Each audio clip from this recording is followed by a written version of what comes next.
இதுதான் உங்க ஆட்சியா ஸ்டாலின் சார்? இப்படி தலகுனிய வச்சுட்டீங்களே. நான் தமிழ்நாட்டுல கூட இல்ல, வடக்குல இருக்கேன். ஆனா இங்க இப்படி ஒரு சம்பவம் நடக்கும்னு நான் நினைச்சு கூட பாக்கல. தமிழ்நாட்டின் தேர்தல் முடிவு தமிழ்நாட்டுல மட்டும்தான் தாக்கத்தை ஏற்படுத்தி இருக்கும்னு நினைச்சேன். ஆனா வட இந்தியாவுக்கு வந்தவனதான் தெரியுது அதோட தாக்கம் இங்கேயும் இருக்குன்னு. ஒரு வட இந்தியர் தமிழ்நாட்டு பெண்ணை பார்த்து ஸ்டாலின் ஏன் தோத்தாருன்னு கேக்குறாரு.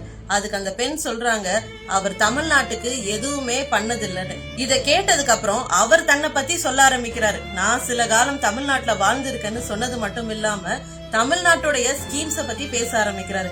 காலை உணவு திட்டத்தை பத்தி பேசினாரு, விடியல் பயணம் பத்தி பேசினாரு, ஏன் மெரினா பீச்ல மாற்றுத்திறனாளிகளுக்கான பாதையை பத்தி கூட பேசினாரு. இதுக்கு எல்லாத்துக்கும் அந்த பெண்ணு கிட்ட பதில் சிரிப்பு மட்டும்தான் இருந்துச்சு. ரொம்ப நீண்ட கான்வர்சேஷனுக்கு அப்புறமா இறுதியா ஒரு விஷயம் சொன்னாரு. இனிமே தமிழ்நாட்டுடைய அருமை தெரியணும்னா தமிழ்நாட்டு மக்கள் கிட்ட கேட்காதீங்க, அங்க வாழ்ற வட இந்தியர்கள் கிட்ட கேட்டு பார்த்தாதான் தெரியும்னு சொன்னாரு. இதோட நிறுத்தாம நீ என்னமா பண்றன்னு கேட்டாரு. அதுக்கு அந்த பெண் சொன்னாங்க, நான் தமிழ்நாட்டுல காவல்துறையில வேலை பாக்குறேன்னு.